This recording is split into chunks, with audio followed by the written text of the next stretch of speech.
તો ભરૂચના પશ્ચિમ વિસ્તારોમાં કરોડોના બંગલાઓમાં પણ પાણી ભરાયા છે। આરઝુ અરમાન સહિતની સોસાયટીઓમાં અત્યારે વરસાદી પાણીનું સામ્રાજ્ય જોવા મળી રહ્યું છે।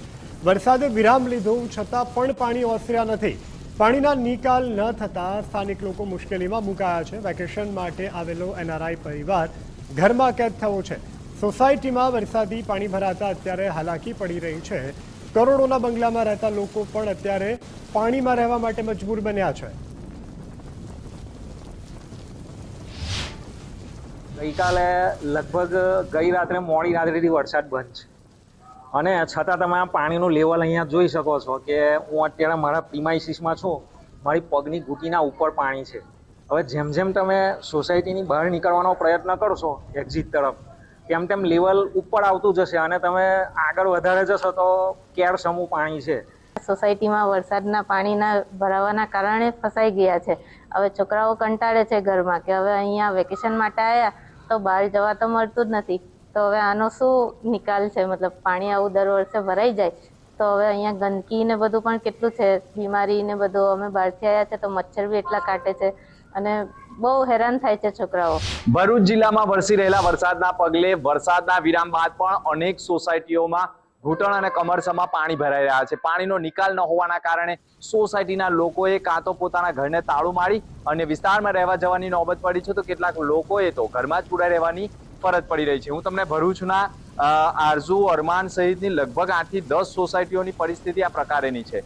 સોસાયટીઓમાં કરોડો રૂપિયાના બંગલા ખરીદ્યા ખરા, પરંતુ પાણીના નિકાલની સમસ્યા સામે તેઓ નિષ્ફળ રહ્યા છે, કારણ કે બિલ્ડરોએ પણ જે કાંસ બનાવવાની હોય છે તે નથી બનાવી। સંપૂર્ણ વિસ્તારમાં તમે જોઈ રહ્યા છો, સંપૂર્ણ સોસાયટીઓમાં જોઈ રહ્યા છો, વરસાદી પાણી ભરાયેલા જોવા મળી રહ્યા છે। સોસાયટીના લોકોના ઘરોમાં પાણી ફરી વળ્યા છે। ખાસ કરીને સંપૂર્ણ વિસ્તાર વરસાદી પાણીમાં ગરકાવ થઈ ગયો છે। સંપૂર્ણ સોસાયટીઓ વરસાદીમાં છે। લગભગ 15 કલાક વીતી ગયા બાદ પણ હજુ વરસાદના વિરામ બાદ પણ પાણીનો નિકાલ નથી। ખાસ કરીને જીયુડીસી અને નગરપાલિકાની લાપરવાહીના કારણે લગભગ ભરૂચના પશ્ચિમ વિસ્તારની 8 થી 10 સોસાયટીઓ વરસાદી પાણીમાં ગરકાવ જોવા મળી રહી છે। ઘણા લોકો ઘરમાં પોતાના ઉપરના માળે રહેવા મજબૂર બન્યા છે, ત્યારે લોકોએ જીવન જરૂરી સામગ્રી લેવા માટે નીકળવું પણ મુશ્કેલ બની ગયું છે। ગંભીર પરિસ્થિતિનું નિર્માણ થયું હોય તેવા પ્રથમ દ્રષ્ટિએ દ્રશ્યો જોવા મળી રહ્યા છે। સંપૂર્ણ વિસ્તારોમાં લોકોના ઘરોમાં પાણી છે। આપણી સાથે કાકા પણ છે। કાકા, ભરૂચ તમારી સોસાયટીમાં પાણીની પરિસ્થિતિ હજુ વરસાદના વિરામ બાદ પણ નિકાલ નથી? હા, હજુ આને 2-3 દિવસ લાગી જાય એમ છે, કારણ કે આ તો અમે અમારું આયોજન કરેલું છે એટલે જ નીકળશે। બાકી આ પાણી જો અમે આયોજન ન કર્યું હોત તો આ પાણી આવું ને આવું 8 દિવસ સુધી 8-10 દિવસ સુધી પડી રહેશે। પણ અમે આયોજન કર્યું છે એટલે આ જો વરસાદ ન પડે તો એનો હજુ પણ 2-3 દિવસ સુધી નિકાલ થવાનો મુશ્કેલ છે। કાકા, કોઈ ઇમરજન્સી હોય 108 કે એને લાવ્યું હોય તો અહીં આવે? નહીં આવી શકે, કારણ કે અહીંયા કોઈ સાધન જતું જ નથી આ 3-4 દિવસથી। કોની લાપરવાહી લાગે છે કે આ પાણી ભરાવા પાછળ જવાબદાર કોણ? આની પાછળ 3 વર્ષથી નગરપાલિકાએ ધ્યાન આપ્યું નથી। અમે દર વર્ષે નગરપાલિકાના ચીફ ઓફિસરને બોલાવીએ છીએ અને જીયુડીસીની કોઈ કાર્યવાહી થતી નથી, એટલે આ સંપૂર્ણ એમને નિષ્કાળજી છે।